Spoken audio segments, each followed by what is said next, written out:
Hi guys, welcome back to the channel. Today we're going to have a look at an index and match formula and what are the use cases of this formula versus some of the other well-known functions such as a VLookup. Let's get to it. Okay, before we begin, we'll just quickly have a look at why we need an index and match over a VLookup. So in comparison, if you have a look at the single variable set of a VLookup, what it does, it looks for a particular value here. For example, let's go over to flowers and it returns a value that's in the same line. So we're looking at a single variable set here.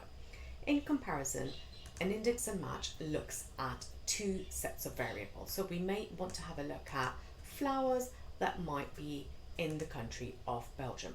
Let's look at how. There are two parts of an index and match formula. The first part is called the index, and this is the location of where the data or the area or array, as it's called in Excel, where the data would sit. So in this example here, we have the array which goes from D6 to H10. So this would be the area where we are going to find the value. The next part of the index and match is the coordinates, so in which row and in which column we're going to find the data. So perhaps we want to have a look at flowers and we want to have a look in Belgium. So this would be the fourth row down here, and in the column it would be the third one here. So we're going to have a look at how to put this formula together. Okay, so let's bring it down here. We need to have two matches. One match is going to be for the row and one match is going to be for the column. And what it's going to return here is just literally the coordinates or the row and column where the data is going to be. So we want to have a look at flowers and we want to have a look at them right here in this block. So we're going to look at the match formula. What are we going to look at? So in the match formula, the syntax is the lookup value. We want to match this value and we want to have a look at this block of data here. So we come with that, and in every match formula we look at the exact match. You can use less than and greater than, but that's if you have a need for it, but in most cases the exact match is what we need to have a look at. So that returns us the fourth row down over here. So if you see 1, 2, 3, 4, flowers are the fourth row. Just to check that works, let's have a look at the red lipstick, and that shows us the first. Okay, we can return that back to flowers. Now we want to have a look at where Belgium is. So we have a look at the data here and we're going to have a match here. So what do we want to match? We want to match this Belgium here, or this country in that data cell, and we want to match it along this set, and this is the way that we do it. So we're looking at row number 4 and column number 3 in this example. Now that we know the coordinates or the exact cell that we want to return, we need to tell index where to have a look for it. So what we need to do is do the index formula here, and let me show you how. Okay, so we could do the formula directly here, but let's have a look at the function set here.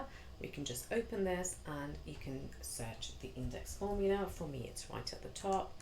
If we look at the index here, we want to have a look at the array with the column. So what we need to do, if we look at the dialog box, the array. Where is the array, which means where is the area? So the area is, if we click into the area here, we look at that. Now, the row number sits in this cell right here, which is E17 for now, and the column number sits directly here. So if we press OK, we should return the revenue value, which sits over here. And if you have a look at that, that shows you 720, 720. Now what we need to do is, instead of hard coding where these areas are, we want to put the formula all together. Let me show you how to do that. Okay, and now to bring it together, what we need to do is put the index and the two matches together. So let's do this step by step. If we go into the index, what we will do here is, once again, let's have a look at the array we want to find the data. So let's do that. And now it searches for a row number and a column number. So let's try this out. Let's put a row number 4 and a column number 3. So we just put a comma here and put a row number 4 and a row number 3. This are hard-coded data, so you can see that the value is exactly the same. So what we need to do is tell the match formula to come in here and do the column number, row number 4 and column number 3 dynamically. To do this very easily, we could just literally copy over the data here, because now we already have the formula. Let's copy it without the equals, and that would replace number 4 in the syntax here. So if we just delete number 4, add the match here, let's do it as a step, it returns the same value. Now we're going to do the same thing for the row. So to replace the 3 up here, we're going to take the row number 3, and if we just copy over the formula, Control C, go back to the syntax here, and let's delete the number 3 and Control V to add in the formula, you will see that we have the exact formula. Now to see if this works correctly, what you can do is just play around here. Let's go to the luxury chocolate. So if we just open this up, we look at luxury chocolates from Belgium, and that shows you that luxury chocolates in Belgium have 425. So I hope that you understood the formula correctly. It took me a while to grasp all the concepts of an index and match, but once you've grasped them, it's a very useful function, especially when you have two sets of variables. Good luck, and let me know in the comments, what did you use this formula for? Thank you.